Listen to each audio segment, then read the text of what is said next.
Baik, kali ini kita akan membuat tutorial pelaporan SPT PPh SPT tahunan untuk perusahaan untuk yang berbentuk badan, di mana omsetnya adalah nihil, artinya tidak ada pekerjaan.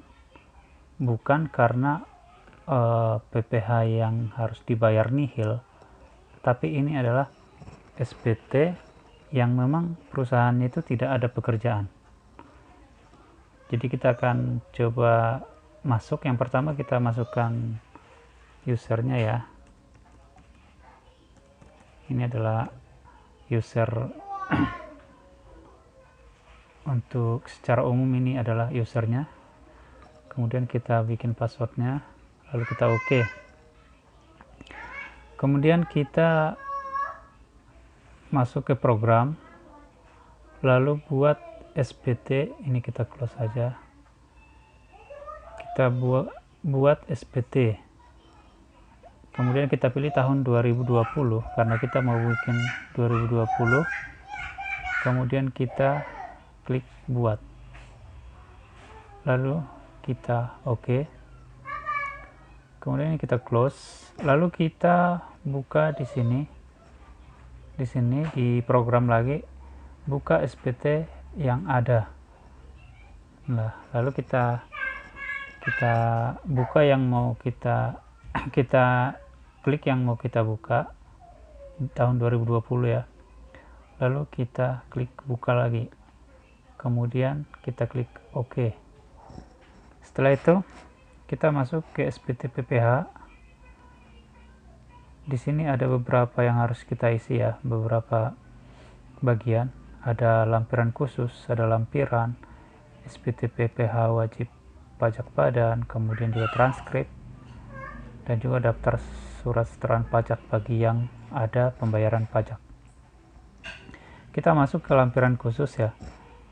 Ini lampiran khusus. Kemudian kita ke sebelah kanannya, kita geser aja. Ada daftar cabang utama perusahaan. Ini diisi jika perusahaan memiliki cabang. Artinya perusahaan yang melapor ini adalah pusat, dan di sini dituliskan semua perusahaan-perusahaan cabangnya. Ini kebetulan tidak ada, kita lewatkan. Kemudian daftar penyusutan dan amortisasi fiskal. Ya, jadi kalau untuk penyusutan di sini adalah jika perusahaan kita memiliki aktiva seperti komputer ataupun motor ataupun mobil, jadi kita isi di sini. Cuman dalam hal ini karena perusahaan yang mau dilaporkan ini adalah nihil, jadi kita tidak menyusutkan karena nanti karena memang biaya penyusutan itu akan menyebabkan perusahaan ini minus. Jadi dalam hal ini penyusutan di sini tidak kita biayakan ya. Jadi ini kita kosongkan. Kemudian ke pernyataan transaksi dalam hubungan istimewa. Jadi karena ini nihil, ini kita kosongkan juga karena tidak ada transaksi. Kemudian bagian daftar fasilitas penanaman modal, ini juga kita kosongkan. Ini juga perhitungan kompensasi, ini kita kosongkan ya karena tidak ada transaksi. Kemudian kredit pajak luar negeri, ini juga kebetulan perusahaan inilah kosong, tidak ada yang harus diisi. Kemudian kita masuk ke lampiran. Inilah lampiran, ada sampai 6 lampiran ya. Yang pertama ini perhitungan penghasilan neto fiskal. Ya, ini karena memang tidak ada penghasilan ya, ini kita lewatkan aja. Cuman harus dibuka ini supaya sehingga nanti pas buat CSP bisa berhasil. Ini kita yes saja. Kita close. Kemudian lampiran kedua ini juga kosong, nihil ya. Kita simpan aja.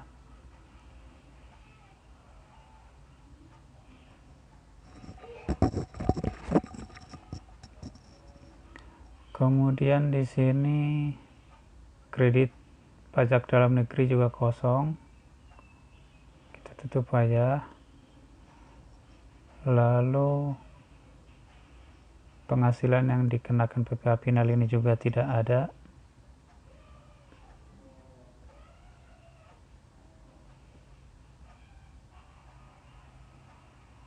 Kita close saja. Kemudian ini semuanya kosong ya. Tapi untuk daftar pemegang saham ini harus diisi. Ini harus diisi. Ya, jadi untuk daftar pemegang saham ini harus diisi ya. Jadi walaupun nihil, ini harus tetap ada. Kita isi aja. Karena ini database-nya udah dari 2018 ya. Jadi ini sudah langsung otomatis muncul. Kemudian juga daftar pengurusnya juga udah otomatis ya. Jadi untuk daftar pemegang saham ini di sini yang perlu diperhatikan adalah berapa modal yang disetor, kemudian misalnya ada dua, si A berapa yang disetor, kemudian si B berapa, dan ini harus benar-benar pas ya. Jadi sini harus 100% pas. Kemudian di sini adalah daftar pengurus, biasa kita tuliskan siapa-siapa saja pengurusnya. Setelah selesai kita tutup aja. Kemudian kita masuk ke lampiran daftar pernyataan modal afiliasi, ini kosong, tapi kita tetap harus buka biar nanti pas buat CSP berhasil. Kemudian ini SPT PPh nya, ini adalah SPT induk. Di sini yang perlu kita contreng adalah pembukuan atau laporan keuangannya, apakah diaudit atau tidak diaudit. Karena perusahaan ini tidak diaudit, saya contreng di sini tidak diaudit. Kemudian saya ke bagian A.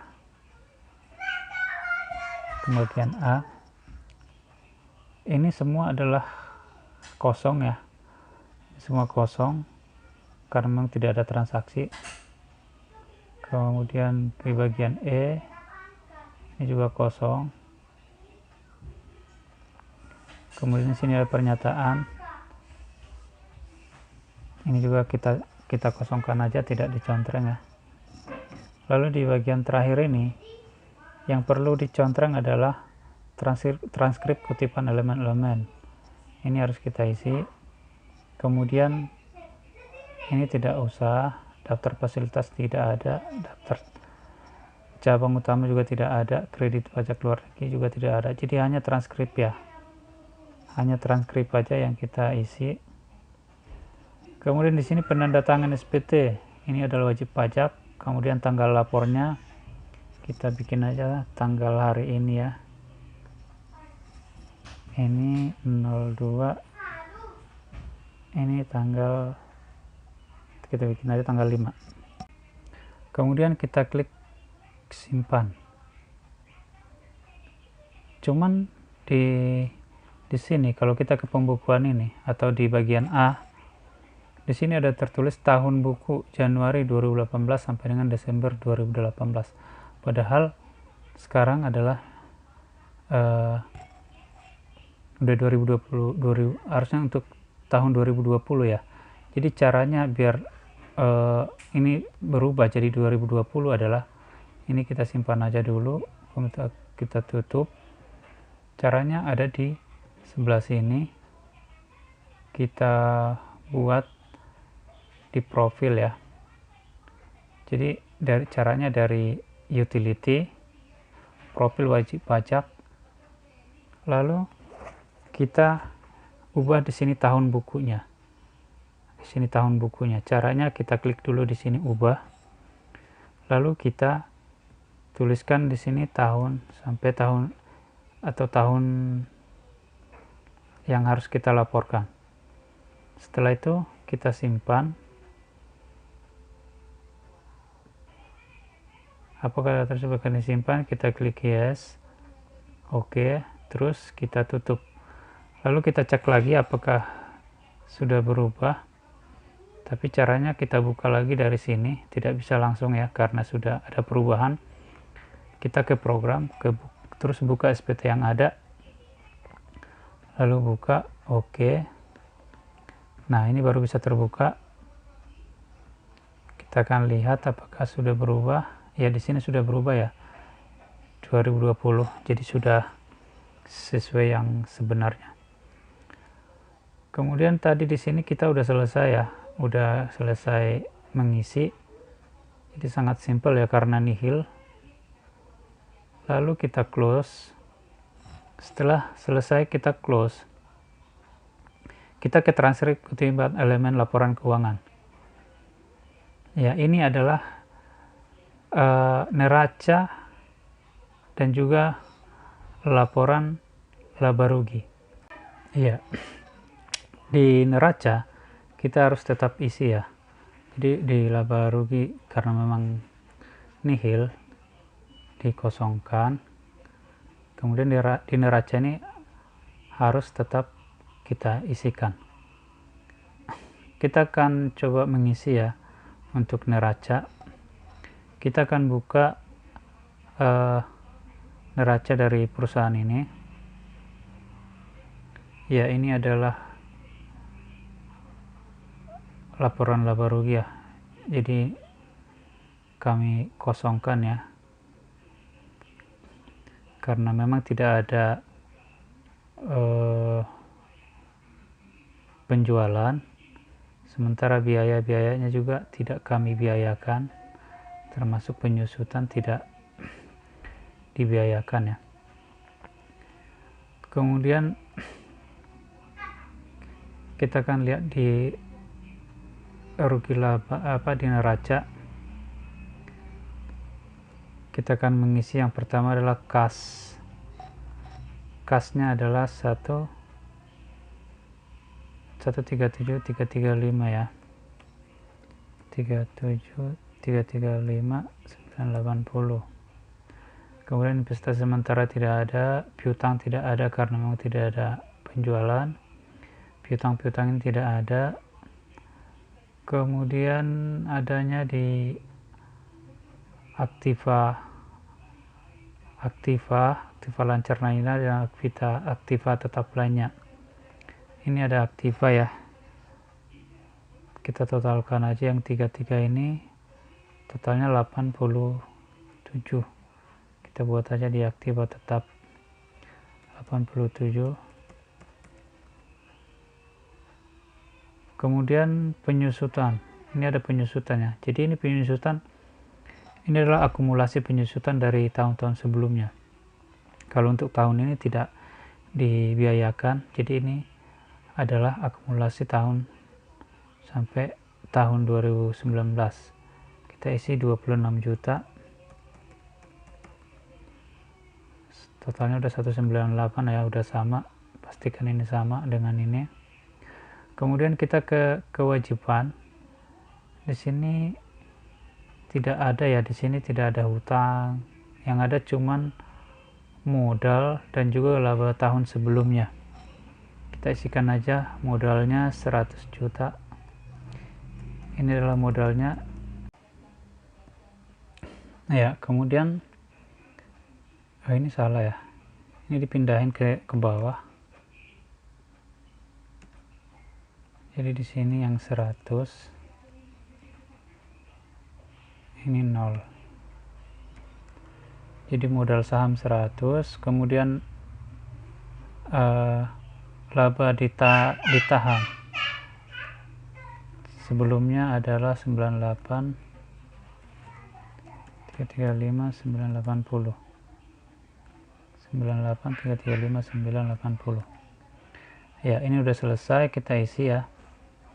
Kemudian setelah selesai kita isi, lalu kita simpan, kita pilih yes, oke, lalu kita tutup.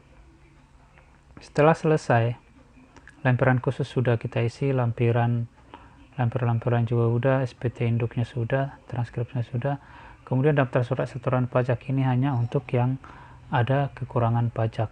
Kalau kita kan nihil, tidak perlu membuka ini. Setelah selesai semua, kita ke SPT Tools. SPT Tools di sini ada menu hapus SPT, menu cetakan, lapor data SPT ke KPP. Yang kita pilih adalah lapor data SPT ke KPP. Kita klik ini, gunanya adalah untuk membuat CSP. Jadi untuk pelaporan SPT tahunan lewat DJP online, kita harus melampirkan atau mengupload CSP. Kita buka aja lapor data SPT ke KPP. Kemudian kita cari SPT tahunan. Di sini bisa diklik tahun pajak berapa. Kita klik aja 2020. Klik tampilkan. Nah, ini dia. Setelah itu kita simpan di mana? Kita simpan di D. Di sini kita simpan.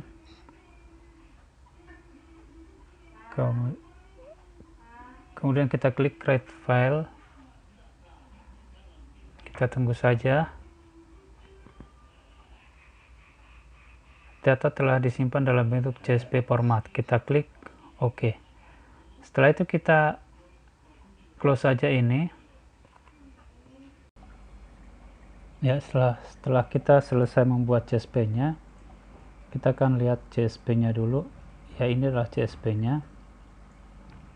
Jadi nanti CSP ini akan kita lampirkan saat melaporkan SPT tahunan ini. Jadi nanti pas kita melaporkan SPT tahunan, kita akan lampirkan CSP, kemudian PDF laporan keuangan, kemudian juga nanti akan kita lampirkan surat pernyataan bahwa perusahaan kita nihil. Surat pernyataan seperti ini. Kita isi semua nanti, nama, NPWP, alamat. Setelah selesai ini kita isi, kita bentuk, kita tanda tangan, ditempel materai, lalu di scan lagi untuk di upload bersama dengan lampiran-lampiran lainnya. Untuk pelaporan SPT tahunan ini kita masih menggunakan DJP online, dan pastikan Anda masih ingat password dan user DJP online-nya ya. Dan pada kesempatan ini kita tidak akan membahas bagaimana cara pelaporan SPT tahunan lewat DJP online. Tapi bila teman-teman mau tahu cara pelaporan SPT lewat DJP online, bisa melihat di video kami cara pelaporan DJP online. Karena pelaporan SPT PPh itu hampir sama semua, dan bisa dilihat cara pelaporan SPT PPh 21 seperti gambar ini, dan hampir sama dengan SPT badan ini. Cuman yang perbedaannya adalah bahwa nanti yang dilampirkan di sini adalah laporan keuangan 2020. Ya, itu saja untuk tutorial pembuatan SPT tahunan badan yang nihil ya. Dan mudah-mudahan tutorial ini bisa membantu teman-teman yang masih kebingungan cara membuat SPT tahunan yang nihil. Sampai jumpa lagi di tutorial berikutnya. Mudah-mudahan teman-teman bisa mengikutinya.